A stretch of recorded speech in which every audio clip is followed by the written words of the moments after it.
Crazy. That was crazy. Welcome to On the Chain.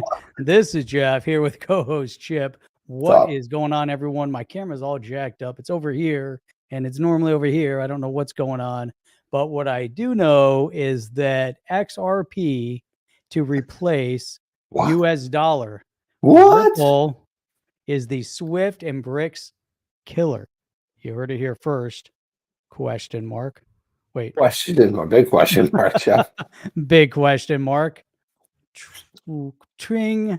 That's what we're going to talk about today. That's the topic. It's not the statement. It's the topic. And a lot of other great things that are happening in the crypto space. A lot of people fired up about crypto. Bitcoin, Ethereum, you guys know who you are. XRP, even XLM, Doge.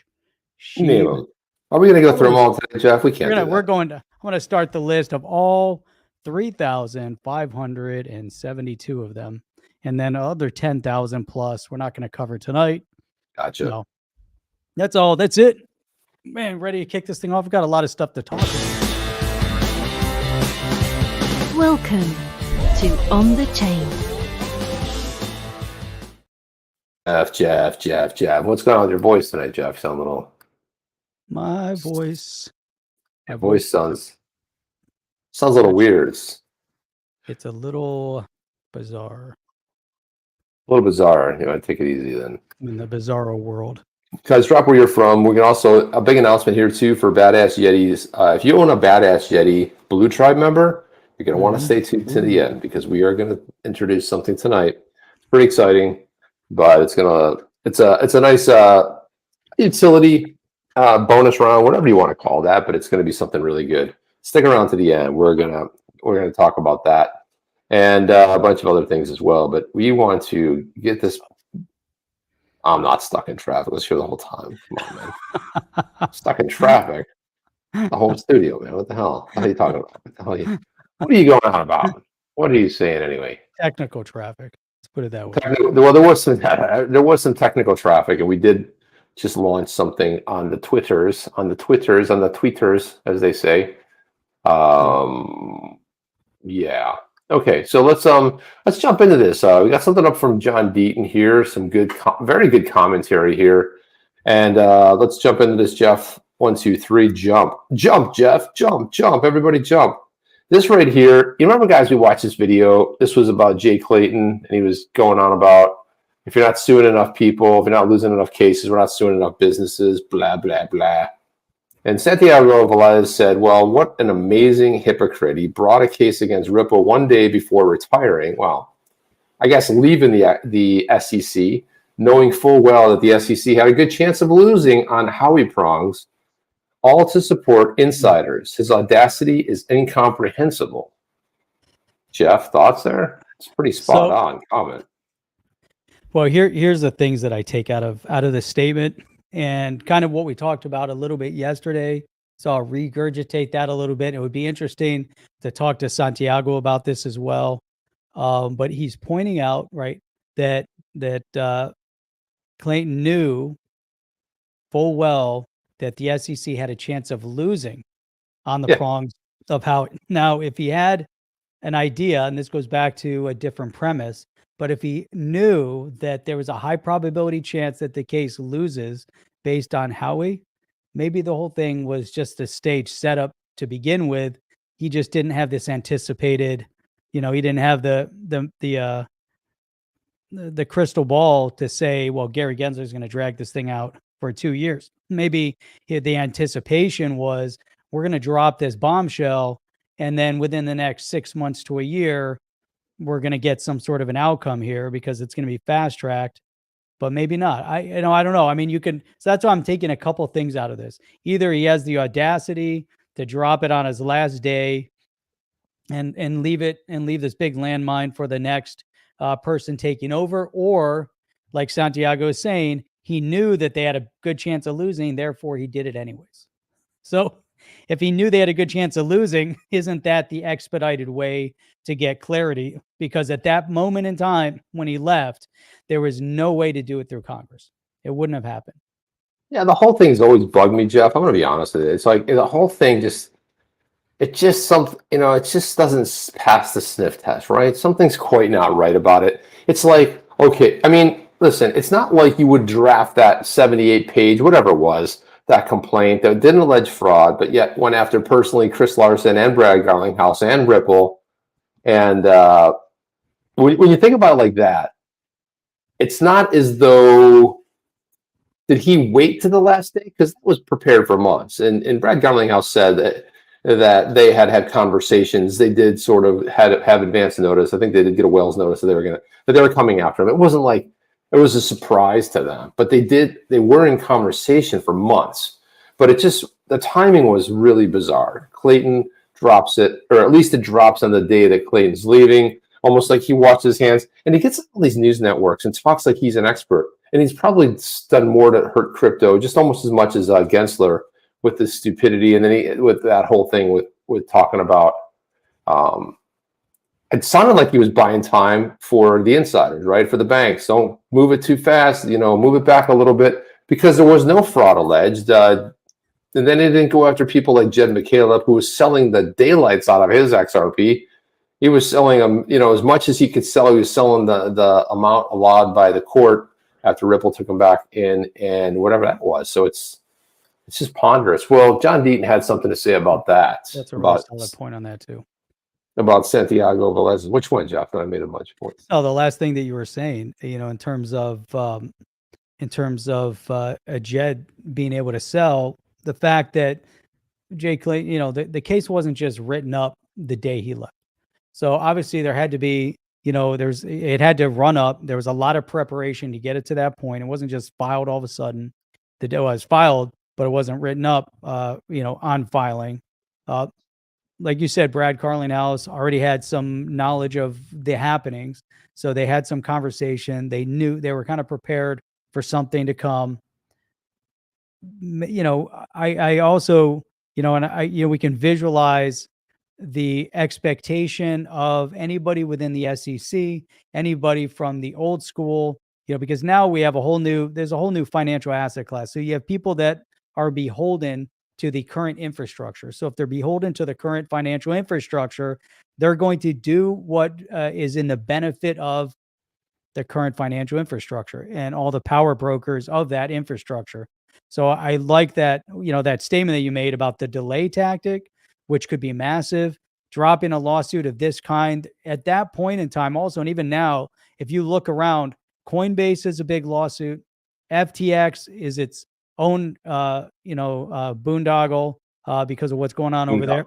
But the Ripple case, to go after Ripple, it's a company that was in good standing, doing some amazing things in the space, taking on the infrastructure at multiple levels, not just because the XRPL is great and they're using it, not because the on-demand liquidity is amazing and a game changer, but mainly because they're taking on Swift, which is a conglomerate of more than 10,000 banks.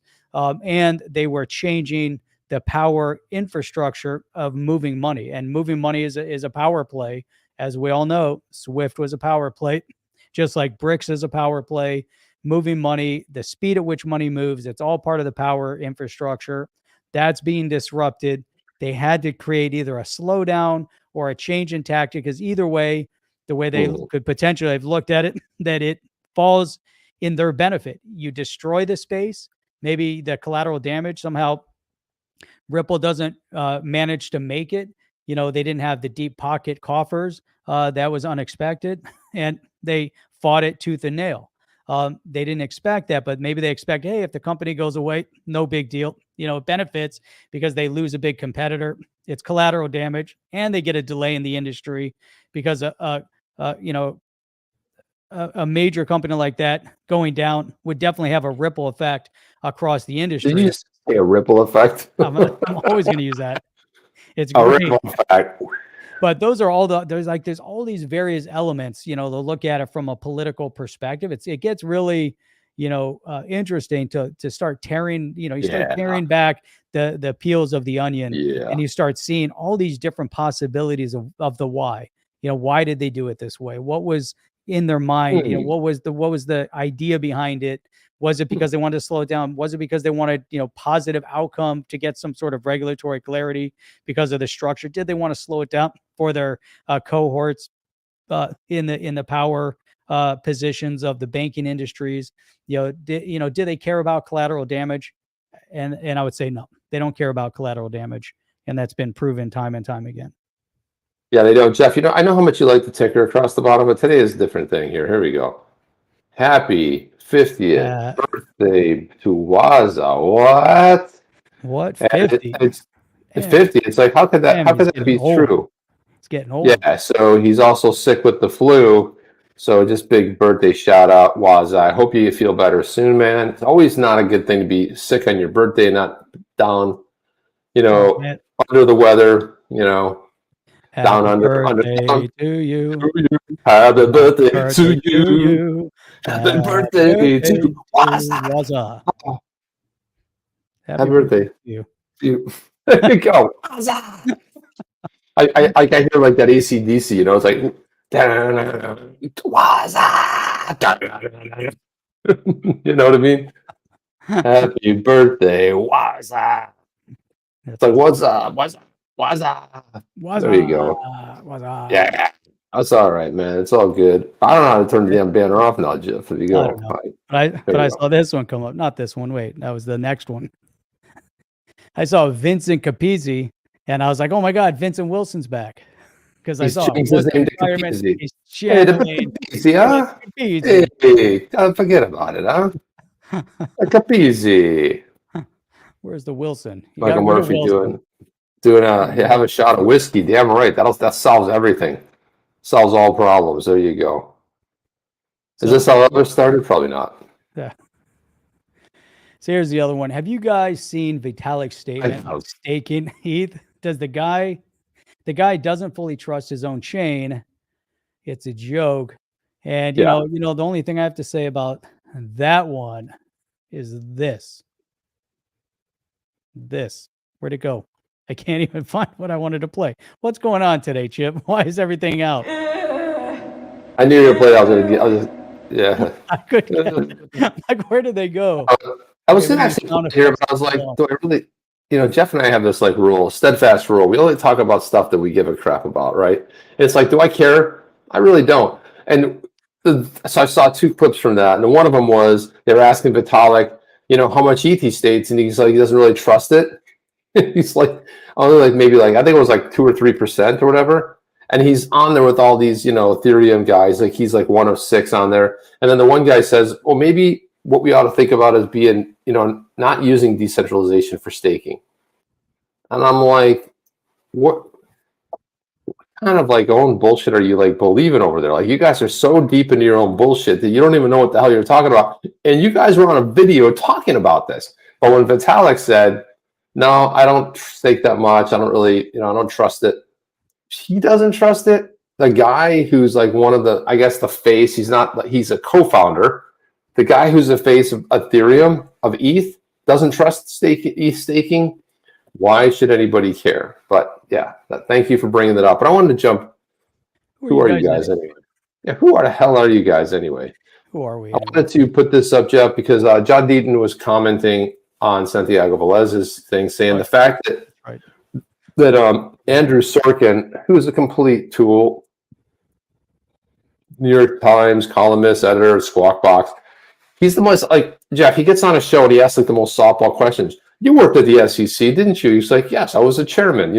And how long were you the chairman for? I was chairman for 3.5 years. Okay, these are the kind of questions he asks, right? And John Deaton, the fact that John Deaton is always calling Andrew Sorkin's number is just fantastic. Andrew Sorkin, Becky Quick, another Squawk Boxer on CNBC, which is a joke. If you want to watch anything about real news, you watch Fox Business, 10 times better. And then Joe Squawk, which is Joe Kernan. Again, don't ask Clayton any real questions. It's mind-blowing to me. He couldn't survive 5 minutes of real questioning. And I wouldn't even have to get into number one. Clayton's family gets millions, over $4 million of annual dividends from WMB Holding. To receive $4 million in dividends is equivalent to owning $200 million in stocks that pay 2% dividends. 2, Clayton's wife is the B in the WMB. WMB owns CSC. Clayton's father-in-law served as CSC's CEO from 75 to 98. WMB and CSC share the same address. Multiple other units of Goldman Sachs are then using the same address. Clayton's wife was a VP at Goldman Sachs for 17 years when Clayton became the SEC chair. Number 3, there are thousands of businesses using CSC as the registered agent and using CSC's address as their legal address, including Epstein's jet. See what's going on here, Jeff? CSC became the first foreign-owned company to receive domain registrar license in where? China. China, Jeff. China, right? China. 5, it was alleged that CSC acts as a conduit for creating shell corporations and other sketchy vehicles used in tax evasion and money laundering. 6, how Clayton represented Lehman Brothers during the financial crisis, but then showed up the next day representing Barclays, who was buying it. Nothing to see here, Jeff. So this right here, you got to give John Deaton, he pulls nothing back, hammers them on the real thing. And, you know, there's so much deep corruption going on. It's like you go this and everybody's like, so what? Let's see. What is my favorite show on did that YouTube video drop? Hey, what's going on? When is the court case going to end? Meanwhile, this massive corruption is going on, Jeff. And everyone's like, I know that happens all the time. You know why? Because we know, Jeff, the jig is up. We know nothing's going to happen to these tools. Yeah, whatever. There's always corruption. Let's just let it go. Who cares? I mean, it happens all the time, Jeff. There are all kinds of insiders that are doing deals and stuff. Epstein's jet, multiple addresses, shady stuff going on, involvement with China. On one end of it, Lehman Brothers, which basically collapsed the whole bank, the whole system back in 2008. And then all of a sudden, next day, hey, I'm with Barclays now. We're going to buy this, right? Even the big guy. It's Bernie Madoff stuff, Jeff. It's Bernie Madoff, like times 10 type of stuff. And again, the SEC was nowhere to be held there. And this is the SEC. The SEC, where they should have been, instead of meeting with Sam Bankman Doofus. Let's do the proper shot at that conversion. Wait, no. I wanted to pull this one up because this one's even cooler. And we rarely pull up the actual chat from the chat. And I thought, how cool would it be, even though everybody else sees it, but we don't see it. So I figured we pull it up so we can actually see you're amazing. Keep it up. How cool it is. Here, all we see is super sticker, which is, it's always very cool. Appreciate you guys. Way better, way cooler. Supercar 1 Rough Rican. We appreciate you guys. But then when we actually see it and then we can share it and comment on it, that's even cooler. That's really cool. We like that. Yeah. I like that. Very good, guys. But hang on, let's go. Let's share the reel. Let's share it again. Let's give it some. Thank you so much, XRP Supercar. Let's put it that way. XRP Supercar. Thank you for that awesome support. And Rough Rican is always. This is like This is a little bit weird because Rough Rican is like, if there's one person that's going to be every Saturday, is Rough Rican. Pulling this out on a Sunday night. Extra special, man. Thank you for that. Appreciate that. Every little bit helps here to take care of all the podcast related stuff we got going on over here. Jeff bailed on me. I don't know where he went. I see him. He's in the green room. Looks like he's adjusting his camera. Still here. I made you full screen because you were talking. Okay. You're still there? I was like, yeah, well, that's not a bad thing to do right there. So not a bad thing. Rough is Satoshi. Mark Smithen says that. It's driving me kind of crazy, but I don't know my whole camera. Nice tips, guys. Yeah, nice stuff. Side. Yeah, nice tips. And also big thanks to everybody buying the beautiful bags. We had an amazing testimonial somebody dropped yesterday that they got their Badass Yetis bag of coffee. They said it was awesome. So it's really good. Dude, the coffee is so amazing. I left my bag inside. Don't have it here. But the coffee. And just a quick one. This episode of On the Chain brought to you by Badass Yetis. Check out your Obsidian Bold whole bean coffee at badassyetis.coffee.com. Badassyetiscoffee.com. Yeah, we'll drop it in there. It's also really amazing stuff. Really good stuff. So SEC in bed with Liz Warren. What's up with that? Well, I mean, they're apparently like besties or something. I mean, with the whole thing. I mean, I don't know. I'm trying to think of what else to get into next. This whole thing that I find the BIS incredibly disturbing, Jeff. It's very disturbing. The BIS, the IMF, a whole lot of them. This right here, though, How I'm about going to this have whole to thing show. with the Fed now too? The whole Fed now thing. All these banks are jumping on board with the Fed now. JP Morgan and all Yeah, of they're them. jumping on there, but I mean, But they really have to. I mean, they have no choice, right? I mean, that's the system being rolled out by the Fed. If they don't do it, they got to do it. They want to be players. yeah. So the Bank for International Settlements, right, has some real asshats working there as well. So let me go ahead and share this, Jeff. You got to check out this video. It's just, if there's anything that would hit your mantra statement of somebody in search of a new problem that's already been solved, this is like this is like a variation of that. Somebody looking for a problem that has already been solved over 10 years ago. This is how incredibly missing these people are. I call them people. I don't even know if they're people, Jeff. I hope they are, but well, let's look at this right here. So this is Van Morton Beck. He's the head of BIS Innovation Hub in Switzerland. And he's speaking about the partnership between Switzerland and the BIS, the Bank of International Settlement, Project Mariana. Let's listen in on this here. Let me pull it up on screen. Pull it up. Let me know if you don't hear it, Jeff. Don't Let me see if I can put the volumes up. Hopefully it's loud enough. Let's see. But here we go. And central banks to improve cross-border payments. Is the improvement in payment systems together with the central bank digital currencies. It also reflects the priorities of G20 countries and central banks to improve cross-border payments. What does this entail? Well, it entails a lot of things, but first, there's a lot of things that works well in payments. Mm-hmm. One is that now many jurisdictions have what is known as instant or fast payment systems where you can pay each other instantly. Also, since the pandemic, we have seen the spread of contactless payments throughout economies. But there's still one big remaining pain point in payments, and that's cross-border payments. And so recently, or a couple of years ago. Now this is, Jeff, I have to stop it here, okay? This guy's talking like it's 10 years ago, and they have just figured something out, that you can send cross-border payments, Jeff. He's almost like, it's like they've just discovered. They're the Bank of International Settlements. And what's coming out of his mouth is unbelievable. Ago, the G20 decided that enough is enough and made it a high priority to actually improve cross-border payments, making them cheaper, faster, and more transparent. Thanks. Okay, thank you for reading from the finer talking points from the Ripple website.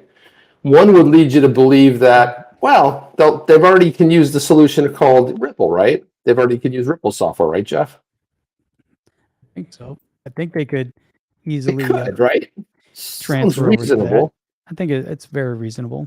It sounds like what he's talking about, right? I think it kind of falls pretty much right in line with what they're talking about. But let's listen in. Let's listen in there. This is back. Let's listen to what he says. And so the BIS Innovation Hub is trying to do its part by trying to figure out where technology or innovation can move things forward. And we have a couple of projects where we are doing that. Well, let's talk about one of the projects, which is a current project called Mariana, a joint proof of concept between Eurosystem, the BIS Innovation Hub, Bank of France, Monetary Authority of Singapore, and the Swiss National Bank. And the first results will be presented next week at Point Zero Forum in Zurich. What exactly we're examining there? Well, so one of the big challenges in any solution to cross-border payments is how you convert from one currency to the other. Mariana.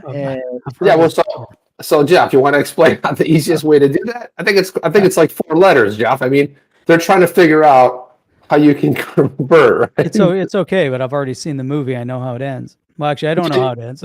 But Jeff, you already know. Seen the beginning of the movie, but you know what? Money bags also is bringing up a point. Fed now will have many more coming on board over time, but that also means that what BIS is talking about, as they're all trying to spin and figure this out, they're all looking for competitors in the space. But it's amazing how he's sitting there like it's brand new technology, like he's the one who invented it. Jeff, have you ever seen this sign before? Have you ever seen anybody make this sign before, Jeff? Yeah. Google this. I'm not going to say anything here because I don't want to be wearing the tinfoil hat, but Jeff, just go out there and look up this on the internet and see what you find about that. Just see what you see about that. Is it somebody just randomly putting their hands together? Because, if you're on camera, Jeff, because, we do this all the time. When we're talking here, we're constantly, making this symbol on air. And it's pretty natural for almost anybody that's interviewed. Project and actually, I think, demonstrate why it's awesome to work in the Innovation Hub, in that we're working with the latest technologies, newest ideas in finance, and together with colleagues, great colleagues. Okay, let's just break this statement down right here, Jeff. Here we go. Let's listen to this again. And actually, I think, demonstrate why it's awesome to work in the Innovation Hub. Yeah. Point number one, this is why it's awesome to work in the Innovation Hub. We're working with the latest technologies, newest ideas in finance, and together with colleagues, great colleagues around the world. What Mariana is doing is really that it's looking to the future.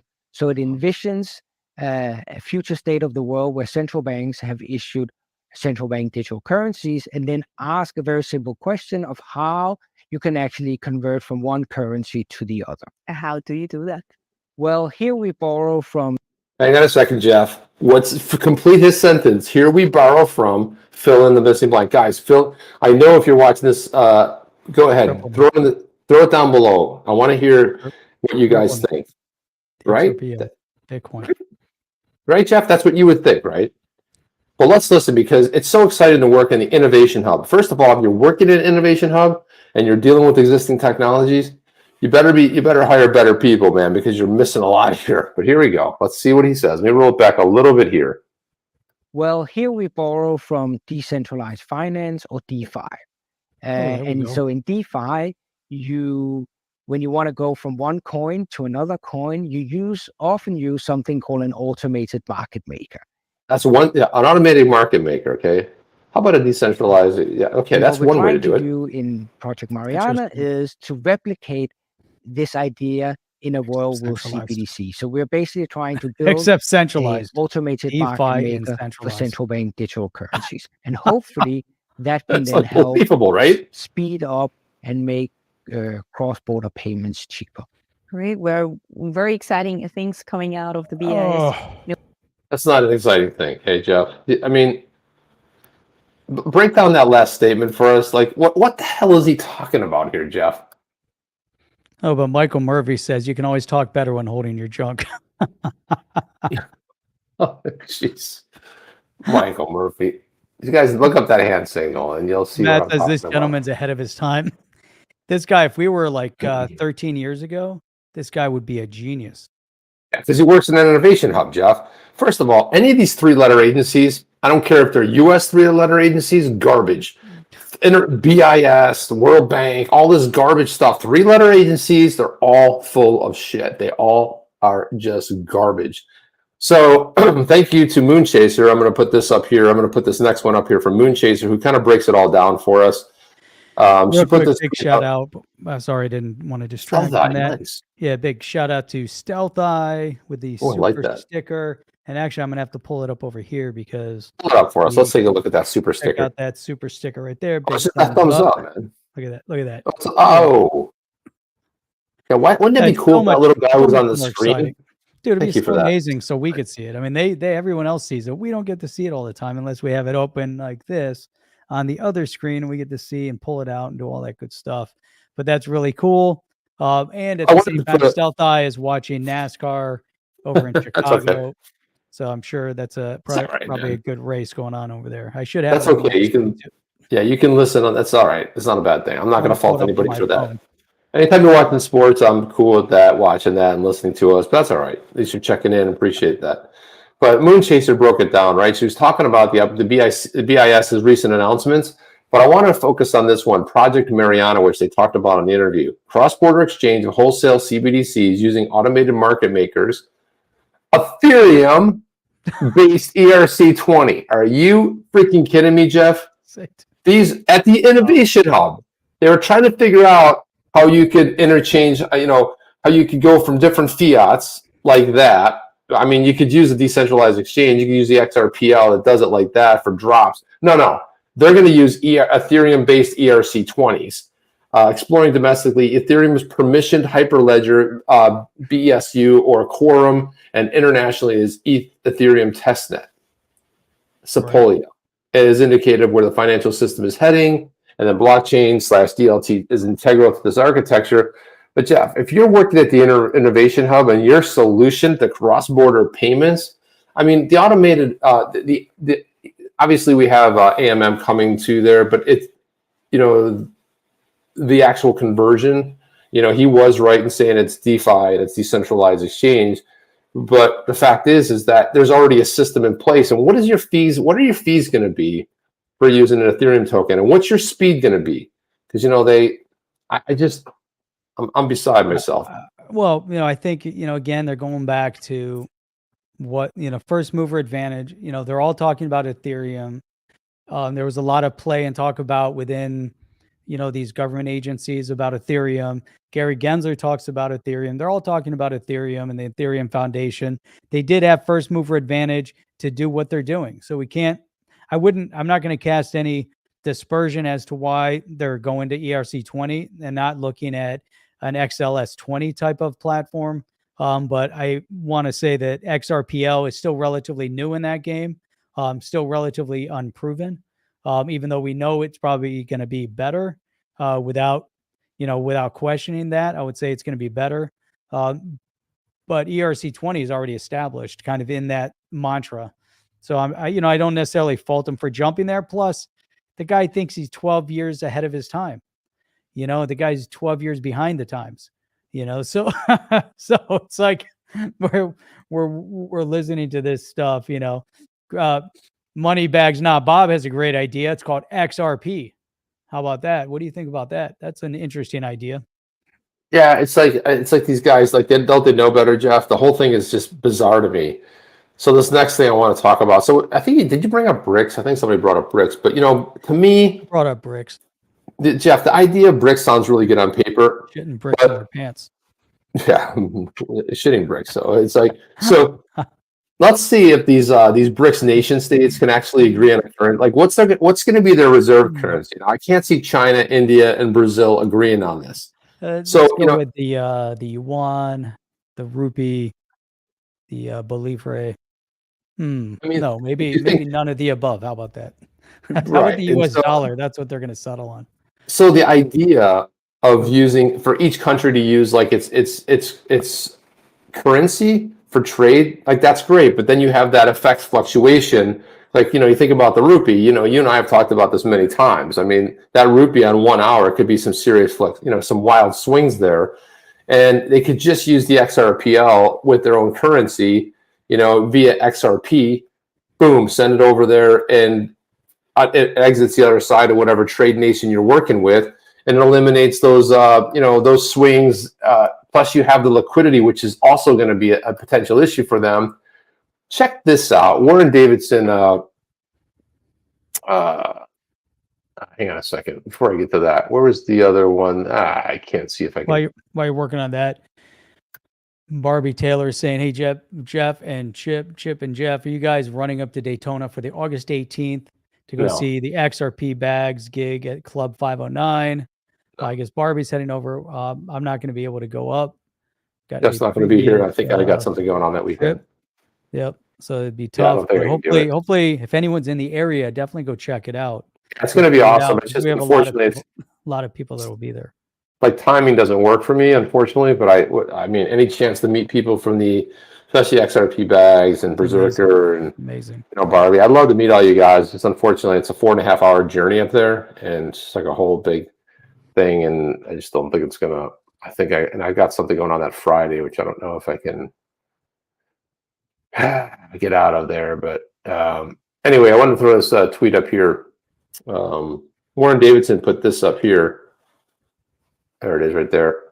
She started out with hashtag stay focused. So he says the big government people keep spending more money than anyone will even lend us, and it's popular. The central banks, ours and others around the world, print more money to cover the gap. This destroys the value of your money. It takes more money to buy the same amount of stuff, inflation. It also gives the illusion that the scheme can keep working. It cannot, and it won't. So the sophisticated theft grows the wealth gap And the same big government coalition continues to divide the people in every way possible. In order to continue their theft, you need to protect yourself from these consequences. Restore a government small enough to fit within the Constitution. We can actually afford a government small enough to fit within the Constitution. More freedom, less government, hashtag sound money. Jeff, this sounds right out of our show yesterday. We were talking about this very same thing. Small government, what the Constitution was about, not this massive bureaucracy. Get rid of 75% of the government. And we talked about it in like Elon Musk. Remember, we talked about Elon Musk. I know he's had some struggles with, limiting and bots and all that, but forget about that. He got rid of 80% of Twitter, and Twitter still worked. Nothing happened. Everything was working, but 80% of the people were gone. You get rid of 80% of the government tomorrow, everybody's happier. And the first place I start is with the IRS, Jeff. Yep. Yeah, put the tweet up again one more time. Yeah. So, this is everything that you just said is so vital, so critical. More freedom, less government. And this whole notion, and we're seeing this play out over and over and over again. The sophisticated aspect of it is getting a lot more sophisticated. They're ramping the sophistication up. The crazy thing about all of this is that they're not hiding it, right, Chip? It's not even being hidden anymore. It's kind of right there. It's right in our face. It's kind of like they're going to tell you exactly what they're going to do. They're going to tell you exactly how they're going to do it. It's right there. They're taking away government.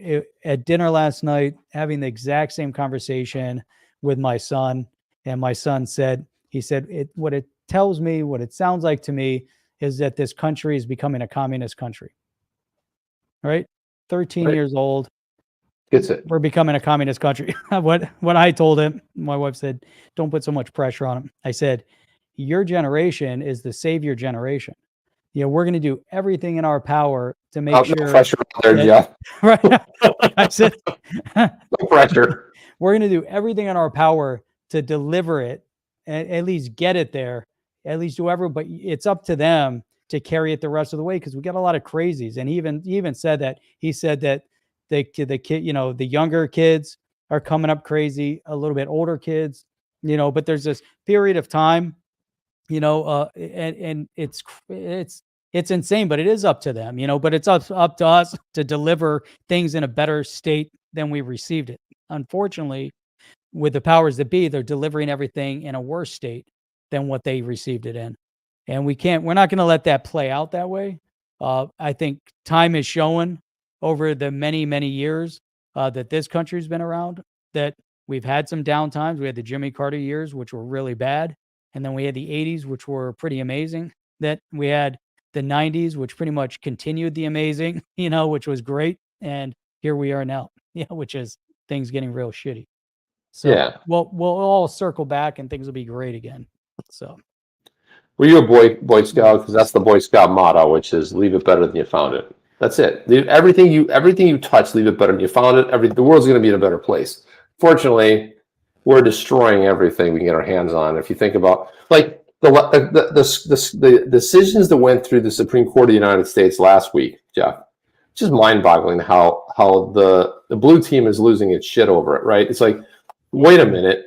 Like the fact that it's like the Supreme Court rules and says like, no, you can't judge people on the color of their skin, and like. It basically like just said like no to racism, and everyone like how can you do this? What are you talking about? Oh my God, this is insane. I'm like, well, yeah, that's in our Constitution. In the Bill of Rights. It's like, what kind of crazy town? And like the First Amendment rights. It's like I'm really having this come to sort of light moment here, Jeff, where I'm starting to think that people on the left have never read the Constitution. They don't understand the amendments to the Constitution. They don't understand like what free speech means. How do I know that? Because they bring up something like hate speech. There's no such thing as hate speech. There's free speech and there's no speech. They're either speaking or there's free speech. That's it. They make up these little things. Well, there's hate speech and you can't say hateful things. So what if you do?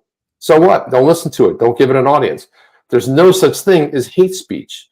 And then they make up all these little things. It says right in the Constitution that you were born, or the Bill of Rights says, that you're born inalienable rights, right, Jeff? That's right. 100%.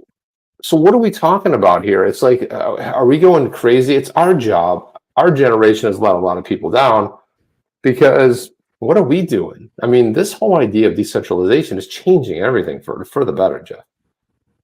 I would think it's changing it way for the better. Jeff, did you see what broke? I think it was like, maybe it was yesterday, but everything started going around the internet that Gary Genlser was resigning. Gary Genlser was giving his notice. Sources close, people who knew somebody who once spoke to somebody who might have heard from somebody at the SEC that Gary Genlser resigned.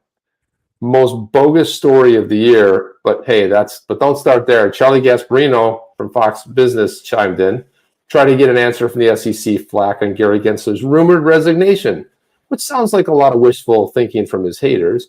And when I asked the question via email, his chief PR said, "Sorry, what?"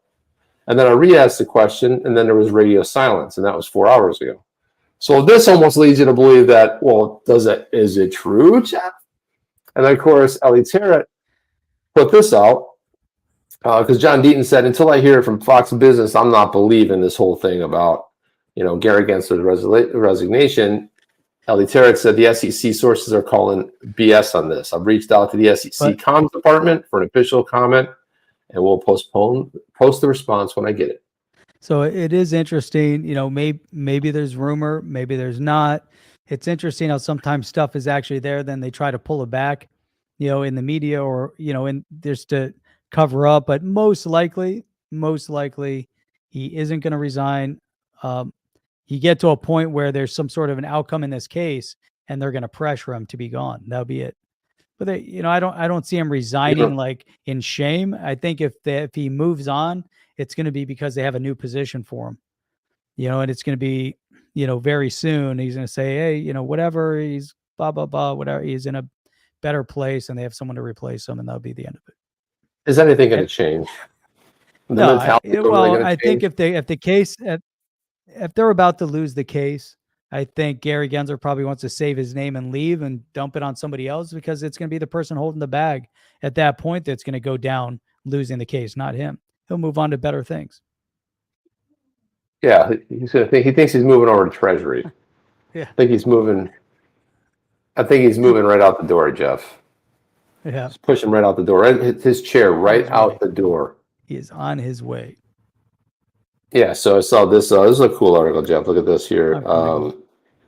RippleX put this out. In case you missed it, Intercoder from Crossmark joined the XRPL developer AMA to share more about their mission, their experience building on the XRPL, and more.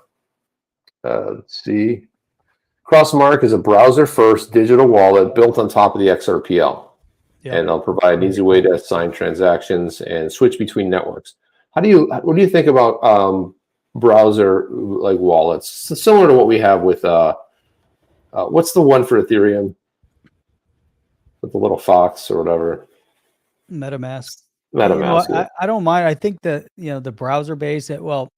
Browser based. If we were able to use the Zum browser based or not, or if it had a little app or shortcut or whatever those are called.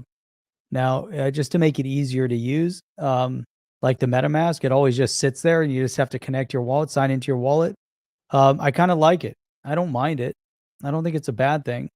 I think what we're starting to see is the beginning of how the new tech is going to work, right? You're going to have to do it like that.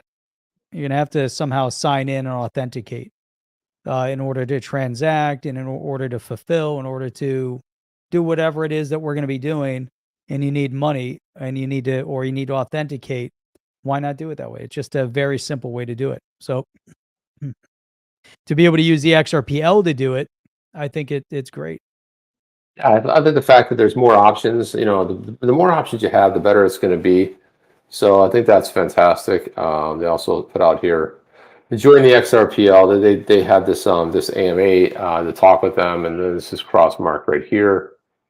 Browser first wallet with cross-chain support for the XRP ledger, which is going to be good. I mean, I think there's going to be, it's definitely needed, right? I mean, the more options. I mean, I love, the Sum wallet. Sum wallet's really fantastic, super easy to use. But again, it's it's just more options out there, which is fantastic.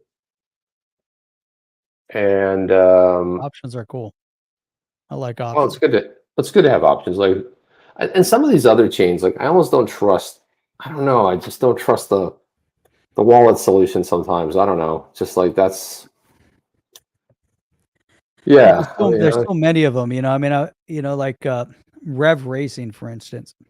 I tried to get into that, and then that was using. Let me see what it's using now. It's using MetaMask, so you can connect your MetaMask wallet, and you have to configure to the Polygon network.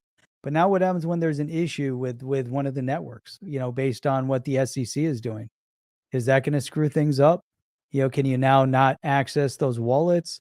To use their platform, so the Rev Racing, for instance, that one is all about online racing, and it was very cool. I tried to get my son into it a while back, but it was difficult. That was one of the experiences that we had. And, just trying to use MetaMask and the cost of moving Ethereum and then trying to connect into the Polygon and doing all that stuff. It was just way too costly. And then forget about having to, move it to get the NFT of the car. It was complicated. It was expensive. And then I wanted to be hands off. I wanted him to be able to do it, and he could do it. But then there were just so many, it was just way too intricate. I know it's early days, but man, if we had like a Bifrost, like Legendary saying, I mean, imagine the Bifrost or a Zum or something that would just. Bifrost. It's pronounced Bifrost. Just saying. Bifrost. Bifrost. Yes. MetaMask, I've used it. I won't say it's good. I think it just is. Jeff, MetaMask and all that stuff is PC. It's like a PC. It's perpetually complicated. That's exactly like what it is. That's why I say that's why I say the difference between a Mac and a PC. PC is perpetually complicated. Mac is just easy. Just to give, and I use a PC all day long. Listen, I'm the resident IT. Because I work remote, my wife works remote. She works on a PC. Connecting that printer was an act of God. I'm like, here's how it works on a Mac. You connect it, you find it, and you connect to it. Oh, here it is. Click. No. On a PC, no. You got to put the drivers. Just any drivers. Make sure you get the right drivers. Are those the right drivers? No. Then you got to update the drivers. Then you got to go in there and tell the drivers. And then you couldn't do that. I couldn't connect it wirelessly, so I had to plug it in. It was all this stuff. It was like, it took me so long to figure out how to put this printer on. And here's how it works on a Mac. Just connect to it. I'm connected. I hit print and I'm done. That's it. Yeah, but that's too easy. It's way too easy. You have drivers and everything else and automatically. Oh my God, it's just too much. Look at this right here. Patrick Riley. I don't know if you know him, but he's in the crypto space. And he's also, I don't know if you knew this, but he is a 2024 presidential candidate. I think I'm going to put that on my bio just for fun. I'm going to put myself in a suit, wearing a tie, with a flag behind me, and I'm going to say that Chip for president.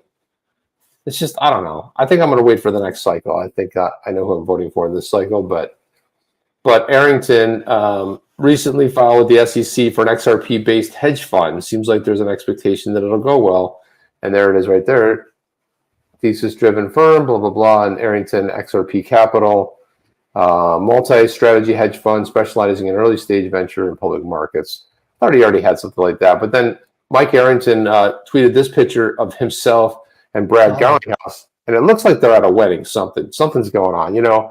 When you see all those flowers and it's outside, it just, to me, looks as though, and Arrington must be like a Hulk of a guy, because I know I have a picture with Brad Garlinghouse and myself, and I'm 6'3", and Garlinghouse is the same type. Arrington, either he's stepping on something or he must be like 6'5". He must, because he makes Brad look like, I don't know if it's the way the picture was. Maybe Brad was just standing up. I don't know. But I was like, holy crap. Is Arrington like 6'5" or something? I'm like, what in the hell, man? That's incredible. I don't know, Jeff. It's kind of crazy. But there you go. Mark Smithson's ahead of the technological game, using dial-up internet with his Motorola bag phone. Jeff, did you have one of those? You definitely had one of those, right? The remember you put the bag, yeah, you like. I never had a bag phone. I might have had one. I'm not saying anything. Did you? For me myself, I might have one. I might have had one, but But when I worked for my dad when I was in college, I worked for him for a little bit, and he had a brick phone, so I had to carry around the big brick phone. It was this deep. It looked cool from the front. It was huge. Oh yeah, it looked cool. It was nice, and then it was like this big thing, and you'd carry this big brick phone around with you. So I had one of those. My first phone though was relatively small. That was in the generation of the. I always wanted to get a StarTech. It was the StarTech, right? The black flip phone. And it wasn't on, so. And I was on Sprint back then, and they didn't have Sprint. Sprint didn't have any cool phones. They sucked. Yeah, I remember having Sprint too, and it was like, yeah. And then what was the one that had the buttons on it, the physical buttons? Not the BlackBerry. I didn't like the BlackBerry. Everyone liked those crazy. The BlackBerry was great. Hated the BlackBerry. No, but then they had the Palm. The Palm Pilot is what I had. I preferred the Palm. I liked the Palm because I already had a Palm, and I was already familiar with the software, and I liked the way it worked. Did you have the Palm 5? That was the shit. Yeah, I had that one. But those little buttons, like tick, tick, tick, tick, tick, the Palm language. It was a pain. Yeah. It's kind of a little very bit of a cool. pain. I liked it, but I had a BlackBerry. I love my BlackBerry. It was awesome. Yeah, it was. BlackBerry was awesome for traveling. I did a lot of international travel, and at that time, you had to have phones that were capable of traveling on the international bandwidth. And so I would travel. It was Verizon, but I could go anywhere. It was great. That's interesting. I think. But then it was like I went from like the Palms right to the iPhone, and the original iPhone didn't do a lot. It was actually really cool. I was trying to find it. There was something, and there was something in between though, wasn't there? There was the they had Windows CE. Windows CE came out, and then they had the Razr phone. There was the Razr. Remember the Razr? And the Windows. I had a Windows CE flip up. So you had the whole full QWERTY keyboard, and then you would flip it up, and it was like a Windows type experience. Trying to browse the internet back then, that was like pre-BlackBerry, pre-everything. That was crazy. Yeah, I remember that. I think I remember that. I don't know what I remember, Jeff, to be honest with you. Or something. I just want my Nokia back. That's what I want to use, the Nokia. Is there any possibility that I can use this Nokia ever again? Short of not having the charger any longer and the buttons falling off. But this Nokia was the best. Do you want to use it again? It was the best. Look at how cool it is. Look how nice it is. Look how nice and cute. It's small. Remember, it had that cool ringtone. And then you could put it in your, like, look how carrying this in your pocket was so easy. I don't know about that. I don't know about that. Had the Trio Palm Pilot. That's what it was. That was it. The Trio. That's what I had. I had that puppy. I think, how do I show this image? I think I can show this like this. There you go. Legendary said that they were indestructible. Nokias were indestructible. There you go. They were indestructible. Well, the Nokias were indestructible, but I was running in the rain and I had my Trio, and I was like, I did one of these where I try to save it, and the last time I hit it even higher, and it came down and cracked the glass. I'll tell you the craziest story. Right there, Jeff, look at that. There you go. There I am with. So you compare that to the Arrington, right? I mean, like, dude, how tall is that guy? Because look at Brad and I are like the same height. So that guy's towering over you. Yeah, he's towering over though. I don't know, looks like I'm wearing lipstick or somewhere weird. The color of this shot right here. Hey, what shade of lipstick do you wear, Chip? I don't know. It's a really odd. It's very odd indeed. I don't know. Something's weird about that. But then you compare it to this right here. Look at that. Jeez, man. What the hell? Jeez. I mean, holy cats, man. What the? Brad's got the same exact smile. I got a sharper image. It's a little bit blurry on this picture here, but that's all right. Yeah. Where's your bow tie, Chip? I didn't wear a bow tie. I did wear a suit jacket, which is the dumbest thing ever, because like Brad's wearing a t-shirt. It was like 1,000 degrees out. It was 1,000 degrees on that stupid boat, and I was wearing I don't know what the hell I was thinking, Jeff. I'll be honest. It was weird. Because I was like, if you say like, because anytime I'd go to Palm Beach, and you go to Palm Beach, you go to an affair, you always have a jacket ready, right? Because it's a jacket kind of place. Apparently not, Jeff. Right. So last phone story, real quick. my buddy and I went out to the bar. We came back late at night. There was like, I don't know, 3 feet of snow on the ground. Okay. Got into the house, and we get into the house, and he goes, "Oh my God, I lost my phone." All right. And then no joke, he had a Motorola flip phone back then. You know, those old Motorola. And so I don't know. It was like within the week, the snow melted. That was in Michigan, Detroit. The snow melted. I swear to God, I found his phone it was in the snowbank because somehow he had dropped it in the snowbank. What? Didn't see it, went into the snow, and that was the end of his phone, but the snow melted. There's his phone. I said, "I found your phone." I flipped it on. It worked. Did it really work? Yeah, it worked. Yeah. Sitting in the snow for like a week. A week? A week, yeah. That's a long time, Jeff. Yeah. That's a long damn time. Holy cow! I'm surprised you even found it. That's insane. Oh, well, no, the snow melted. I couldn't help but not find it. Well, I guess it's there, but I was just shocked that it worked. Yeah. So let's roll this out, Jeff. This is pretty cool. You guys know about the Badass Yetis coffee. So we're going to talk a little bit, we're 56 or 57% minted on the Badass Yetis, but so we're adding some interesting utility. So if you have a Badass Yeti, here you go right here. You can, there it is right there, the White Tribe. So if you basically own a one Blue Tribe Yeti, you're going to get a White Tribe Yeti. So when we mint the White Tribe, you're going to get one of those. So if you hold one, now if you hold 3 Badass Yetis, you're going to get 3 White Tribes. I'm sorry, that's actually wrong, Jeff. It's supposed to be 2. Did I make a mistake in the graphic? It looks like I made a mistake in the graphic, but I'm going to have to fix that. Mistake in the graphic. I didn't even notice that. No, we didn't. Neither one of us noticed it, so I'll take this down and redo it. But anyway, it happens, man. It's like life, So if you get 2, but then if you have 6 or more, you get 3, and that's kind of how it's going to work. Pretty awesome. What do you get? Action this 1 retweet. Okay, so there we go. 1 retweet, 1 like. But that's going to be the utility for that. It happens, man. It's like you already said 3. Sorry, man. Subject to change. You didn't read the fine print. Subject to change. You have to read the fine print, and it's past him. So plus, it had to be programmed. It has to be programmed to do it. That's it has to be programmed to do it. So it happens. I mean, we're humans. What are you going to do? I'm actually creating the new tweet right now, Jeff. What do you think about that? I don't know. What do you think about that? You look good, anyways, Chip. That's what Paper Chaser says. That's all right. That's all right. It was good to be. Mark Smithson says that he wears the tux for every live stream. No lie. But to go back to that, to the White Tribe, if you guys are into the NFTs and you have the Blue Tribe, when we launch that White Tribe, you will be getting some free White Tribes, which is very cool, which is really, really nice. So thought that was cool. Chip, what else? While you're fixing that, and that's going to be over there on the Badass Yetis Twitter. We'll make sure it gets onto the On the Chain Twitter and elsewhere. We're excited about the White Tribe.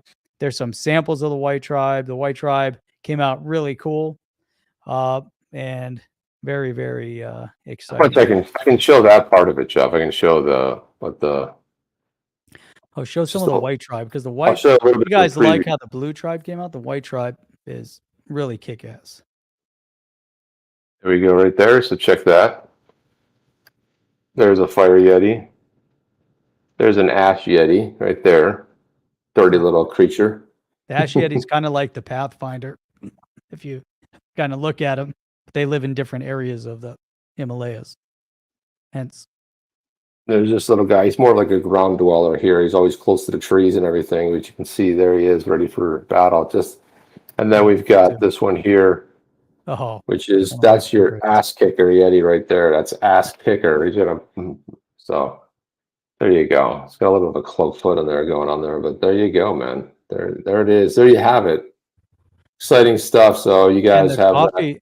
Yeah, and the coffee offer is still good too. So make sure, if you guys haven't gone to the Badass Yetis Discord, go to the Badass Yetis Discord, verify your Badass Yetis, and then you'll see a lodge pop up. You might be a Blue Tribe member with 1. You might be a Blue Tribe warrior with 3. You might be a Blue Tribe shaman with 5, and you might be a Blue Tribe Elder with 6 or more. So that'd be very cool. And we like the ass kicker. The ass kicker is very cool. Michael Murphy says, my Yeti's requesting a female, please. Easy. Back off.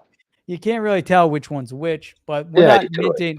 The thing is, you're not seeing all of the badass Yetis. There's a lot more than this. These are the ones. These are the badass Yetis that are denoted with notoriety.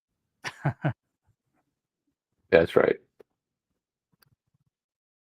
That's exactly right. Yeah, I think that's all the time we have. We're at time right there. That's all the time we got. And again, this show is brought to you by Badass Yeti's Coffee, which is kick ass. Kick ass coffee. We love it. It's all good. And new investor. How come it goes on and off? Chip did learn from Gary how to change rules on the fly. We're learning from Gary quick. You're getting something for nothing. I guess we could always roll it all the way back and say like, well, no, just go and buy them. But now we're trying to extend something. So if you own Badass Yetis, if you own one Badass Yeti, you get a 10% discount. If you own 3 or more, you get a 15% discount. If you own 6 Badass Yetis, you get a 20% discount on small batch roasted coffee. So yeah, but it happens. It's and happy 4th of July too. How do we forget about that, Chip? Happy 4th of July, right? We'll see you guys on the 5th of July, which will be Wednesday. So yeah, have a great one, man. Great, and that's all we have, guys. We'll see you on the next fireworks sounds. Why don't we have any fireworks sounds? We got a drum roll. That's gonna be it. Ready? There it is. That's all we have, guys. So thank you for all the support. Really appreciate that. We had some really good stuff flowing in tonight here, and always appreciative. Helps pay the OTC bills around here. Appreciate your support of the channel. You can always mint the Badass Yeti. You can always buy some Badass Yeti's coffee. All kinds of ways to support that. You can join. You can do whatever you want, or you can just like share this with your friends and your neighbors and help us grow, which would be great. So that's all. Celebrate independence and XRP. Right on, Michael Murphy. That's all we got. You guys are the best and the brightest. Amazing. The best and the brightest in all of YouTube crypto space. Everywhere. If you look at all of the YouTube crypto space, as big as it is, you guys are the best and the brightest. And you gather right here with us 3 times a week on Saturday morning, 8 a.m. Eastern Standard Time. Don't know where that is in your country or your state or wherever. Sunday nights, 8 p.m. Eastern Standard Time, and Wednesdays at 8 p.m. Eastern Standard Time. It's amazing. We'll see you guys on July 5th. Happy 4th of July. You guys are awesome. Take care, guys. See you on the next one. Chip and Jeff. Are you down with OTC? Please like, subscribe, and click the bell to be notified when the next video drops.